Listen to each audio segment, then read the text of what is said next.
જય સનાતન, જય દ્વારકાજી.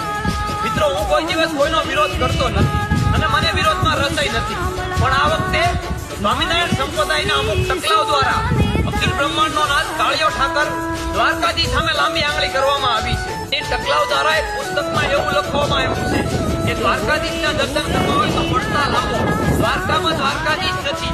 અને સૌથી પહેલા તો મારે એ ટકલાને એ કહેવાનું કે દ્વારકામાં જો ખરેખર દ્વારકાધીશ ન હોય ને તો લાખો શ્રદ્ધાળુઓ હાલી દ્વારકા નો આવે, એ વડતાલ જાય. અને તમારા સંપ્રદાયમાં તમારા દેવતાઓને ઊંચા ટોટલે બેહાડવા અને સનાતન ધર્મના દેવી દેવતાઓને નીચે દેખાડવાનો ટાર્ગેટ બંધ કરી દો.